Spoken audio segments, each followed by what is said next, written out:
একটি শান্ত সবুজ গ্রামে বাস করত এক গরিব কৃষক। ছোট্ট একটি সবজির জমি ছিল তার।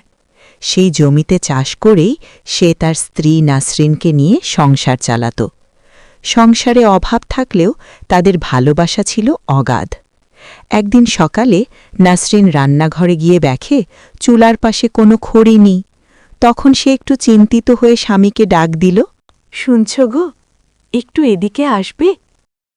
কি হয়েছে নাসরিন? এমন চিন্তিত লাগছে কেন? ঘরের খড়ি সব শেষ হয়ে গেছে। রান্না করব কি দিয়ে বলো তো? আজ যদি রান্না না হয় তাহলে আমরা খাবো কি? এই জন্য এত চিন্তা করছো? তুমি বসো, আমি এখনই পাশের বাগান থেকে কাঠ কেটে নিয়ে আসছি। কিন্তু এত রোদ উঠেছে, তুমি কষ্ট পাবে না তো? সংসারের জন্য কষ্ট করলে সেটা কষ্ট লাগে না। তুমি শুধু অপেক্ষা করো। এই কথা বলে সে কুড়াল নিয়ে বাগানের দিকে রওনা দিল। প্রচণ্ড রোদ আর গরমের মধ্যে সে গাছ কাটতে লাগল। কাঠ কাটতে কাটতে সে নিজেই বলছিল, আজ একটু বেশি কাঠ নিয়ে গেলে কয়েকদিন আর চিন্তা করতে হবে না।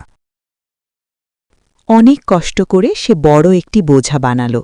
তারপর মাথায় তুলে নিয়ে হাঁটতে লাগল। বাড়িতে এসে সে হাঁপাতে হাঁপাতে ডাক দিল, নাসরিন, এই নাসরিন, একটু এসো তো, বোঝাটা খুব ভারী। হায় আল্লাহ, এত বড় বোঝা এনেছ কেন? একটু দাঁড়াও, আমি নামিয়ে দিচ্ছি। তুমি বসো, আমি এক্ষুনি পানি এনে দিচ্ছি। এখন একটু খেয়ে নিয়ে জমিতে যাব, সবজি তুলতে হবে।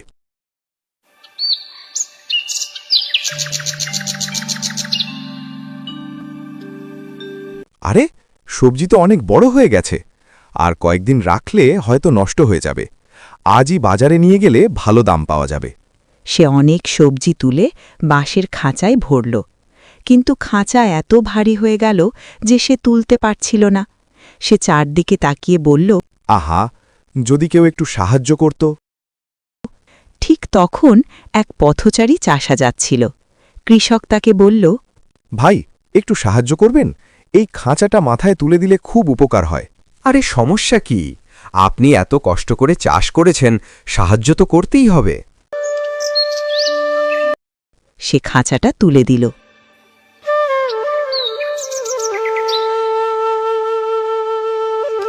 বাজারে গিয়ে সে এক দোকানের সামনে বসল।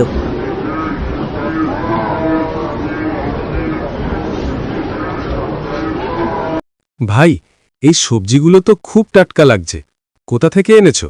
এগুলো আমার নিজের জমির সবজি। তাহলে সবগুলো আমি কিনে নেব। দাম কত? আপনি যা ন্যায্য মনে করেন তাই দিন।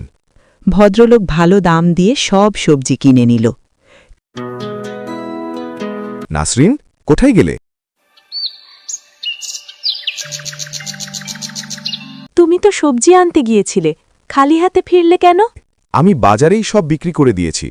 সত্যি? তাহলে তো খুব ভালো হয়েছে, তোমার কষ্টও কম হলো। শুনছ, অনেকদিন হলো জমিদারের বাড়িতে কাজে যাই না। কাল থেকে আবার যেতে হবে। যাও, কিন্তু সাবধানে থাকবে। কেউ যদি খারাপ ব্যবহার করে তাহলে আমাকে বলবে।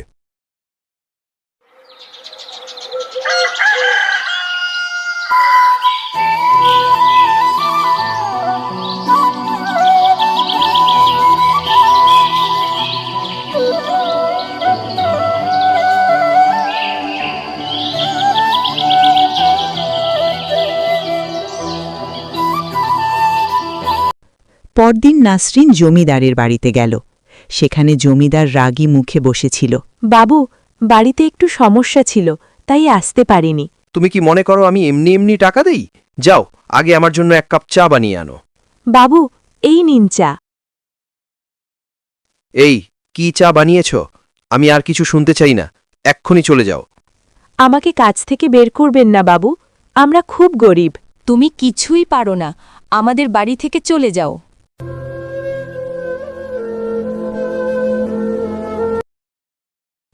নাসরিন চোখের পানি লুকিয়ে বাড়ি ফিরে এলো।